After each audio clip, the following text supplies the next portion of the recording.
Good morning, everybody. Welcome back to the installment of Scott's Selections here for Friday, April 16th. Before getting today's play of the day, quick recap of what happened yesterday. We picked up a pretty tough loss there with the Suns, -9 and -110 on DraftKings. Line closed at 12.5, so we beat a 3.5-point line move, and it unfortunately fell a little bit short. Suns were up 10 with the ball with 30 seconds to go. Chris Paul has a pretty makeable shot from inside the lane, goes in and out. Kings go down the other end, make a jumper to go down 8. Then you assume, well, there's 20 seconds left. Maybe the Kings will foul. Maybe you'll be able to get to the line with either Booker or Paul to see what happens there. And the Kings fouled once, so you actually like your chances. And then after fouling once, the Kings, I guess, just realized, you know what, it's time for us to go home. So they ended up not fouling again. The game ended, and the Suns only won by 8, which is pretty annoying. But anytime you beat a 3.5-point line move and it doesn't work out, it's definitely frustrating, but he still got a pretty good deal on the line. But either way, we'll look for a bounce-back winner here on Friday. And for the play of the day, we're going to be looking at an NBA game between the Memphis Grizzlies and the Chicago Bulls at around 8 p.m. Eastern Time. And for this matchup here, we like the road team here with the Grizzlies -4 and -110 BetMGM, a time recording of 2:41 a.m. Eastern Time. A couple reasons why I like the Grizzlies in the spot. First of all, this team might be the most underrated road team in the entire league. Memphis is 14-10 straight up on the road, 15-9 ATS, while Chicago has been awful at the United Center all season long.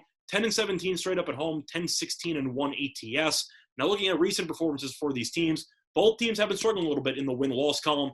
Memphis has lost 3 of 4. Chicago has lost 4 in a row. But you look at Memphis and those 4 games, couple of winnable games, couple of pretty bad choke jobs. All started on last Friday against the Knicks. We actually had this game as a play of the day. I think Grizzlies -1.5. They were up by 13 with 6 minutes to go. Ended up blowing it, lost in overtime by 4. That's a winnable game that they ended up falling apart in. Lost Indiana at home by 7.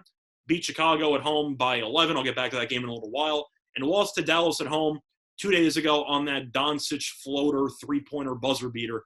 And Memphis was up 2, 90% free throw shooter at the line, and Grayson Allen missed both. So Memphis probably should have won that game, probably should have won the game against the Knicks, and unfortunately they fell apart in those 2 games. But the strength of schedule has been somewhat difficult because Indiana's a fringe playoff team, the Knicks are a playoff team right now, and Dallas is a playoff team right now. So you played about 2.5 playoff teams, hung tough, and unfortunately blew some games there. Meanwhile, Chicago has looked even worse, and the schedule has been a lot easier. So that's not a good look for the Bulls.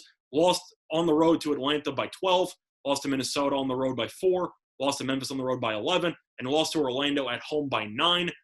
0-4 ATS, 0-4 straight up in those games. And you're looking at the Orlando game in particular, favored by 9.5, lost outright by 9 to Orlando. They were losing pretty much the entire game, really just an awful look by the Bulls. So Chicago's had a somewhat easier schedule, has looked worse, and Memphis, assuming that they don't blow leads late in games, should definitely have been on a bit of a, I don't want to say a heater, but definitely better than 1-3 in their last 4. Looking at the only meeting so far this season was about 4 days ago. Memphis beat the Bulls at home by 11.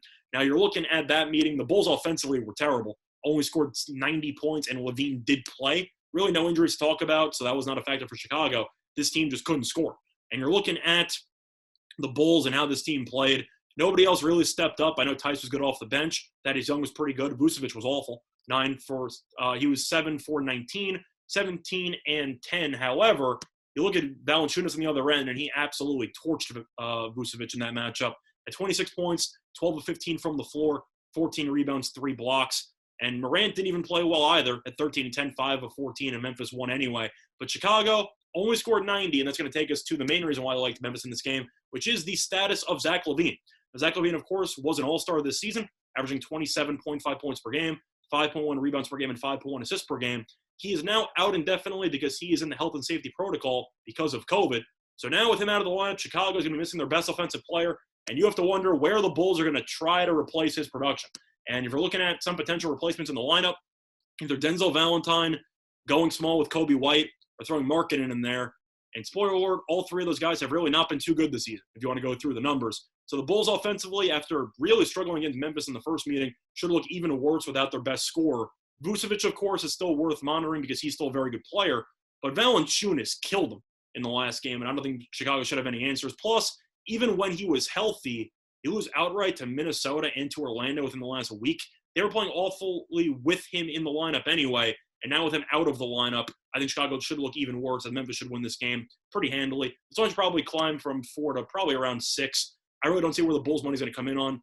We're going to come from. Lost 4 in a row, now their best players out. Not a great spot, and Memphis should be motivated to get back on track after blowing that game against Dallas in their last game. But the play today, once again, here for Friday, April 16th is going to be on the Grizzlies, -4 and -110 at MGM. That's been the Installment. So I'm talking to all of you and respect the best today. Bye, everyone.